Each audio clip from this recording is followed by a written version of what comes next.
Hello, welcome to my pathology presentation. Thank you for taking the time out of your day to listen. My name is Angela Ryan.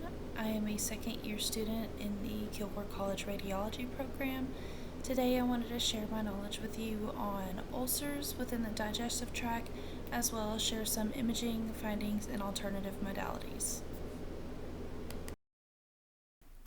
Here is my agenda that you can just kind of use as a guideline as we go along. So what are peptic ulcers? Peptic ulcers are open sores that are in the lining of the GI tract. There are two types. There is gastric and duodenal. The gastric ulcer involves the lining of the stomach, while the duodenal involves the duodenum. It is more common for ulcers to appear in the stomach and the proximal duodenum, but they can also manifest in the lower esophagus, the distal duodenum, and even the jejunum. So these images that you are viewing are specific to my patient, whom is a 60-year-old male that we will call John Doe. John came in with a sudden onset of severe abdominal pain. CT is one of the modalities that are used for viewing peptic ulcers. So here in the first image, you can see that the ulcer is annotated. The arrow is showing the ulcer in the proximal duodenal bowl, along with quite a bit of free air outside of the duodenum in the abdominal cavity. In the second image here is a slice that is a bit higher up. You can actually see the liver here on the left, and you can see the stomach. You can even see more free air outside of the abdominal cavity right there above the liver. So this free air is actually due to the ulcer causing a perforation within the bowel. So before we get into the repair that was done for our John Doe, I do want to go over more about some of the causes and symptoms of peptic ulcers. Here we have some of the causes. This is obviously quite a range. However, NSAIDs, which are non-steroidal inflammatory drugs, and Helicobacter pylori infection are the most common. H. pylori is a bacteria that infects your stomach and is passed through bodily fluids such as saliva, stool, or vomit. Also, stress, bowel disease, and people with vascular insufficiency are more prone to peptic ulcers.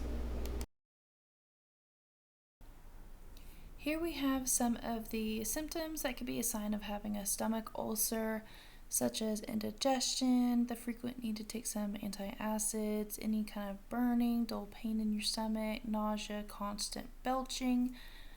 Some of the more important ones that could be a cause for alarm is like sudden weight loss, recurrent vomiting or eating, and trouble swallowing that gets worse and worse over time. So here we have some of the treatment options for a peptic ulcer. They might use a proton pump inhibitor or PPI in order to inhibit acid production within the stomach. If it's due to medications, they can lower the dosage or adjust your medication, change it up to something different. If you have an infection, they obviously have antibiotics, and there's also surgical treatment. And the two main surgical treatments are a vagotomy and a partial gastrectomy. Diving more in depth to the surgical treatments, I wanted to explain a little bit more about what a vagotomy and partial gastrectomy actually entailed. So vagotomy was actually the gold standard for ulcer treatment up until the 1940s. Now they rely more on medication adjustments and antibiotics, more non-invasive procedures, although a vagotomy will still be used today for more complicated ulcers. So what a vagotomy is it actually removes or disrupts part of the vagus nerve in order to help regulate the acid production in the stomach. A partial gastrectomy, which if you pick apart that word, you can figure out is a partial removal of the stomach. It's where they go in and remove the area of the stomach that is having that ulcer that's just not healing, to remove that damaged part and then stitch it up. So there are some complications that can arise in patients who have peptic ulcers or who have reoccurring peptic ulcers. Patients with ulcers are more prone to have upper GI bleeds. That one is kind of obvious in the fact that you have an open wound that's not healing in your stomach. Another possible complication is an obstruction. You can have perforations like our John Doe, and that's just due to the weakening of that wall. And occasionally gastric ulcers can even become cancerous lesions. So our John Doe's ulcer went untreated and got so bad that it had worn away that lining of the duodenum, which is what led to the perforation. That's allowing digestive contents to freely flow into the abdominal space. This is proven by the free air that we saw demonstrated in the CT images. So this leads us up to another surgical treatment option called a gram patch. This isn't commonly used in normal ulcers, peptic ulcers. It's specifically due to the fact that this ulcer caused a perforation within the bowel. So what they do in a gram patch is they actually use the patient's own greater omentum, their own anatomy, to patch up, plug, and seal that perforation in the bowel. So they bring it up to that perforation and they staple it up to seal that up. So after our John Doe surgical repair, he was actually sent to fluoroscopy to confirm that the surgery was successful by demonstrating that there was no longer any free air in the abdominal space, and by doing that they used an double contrast upper GI study. So here is some other modality imaging for a peptic ulcer. This is a double contrast upper GI study. It's another preferred modality for viewing peptic ulcers.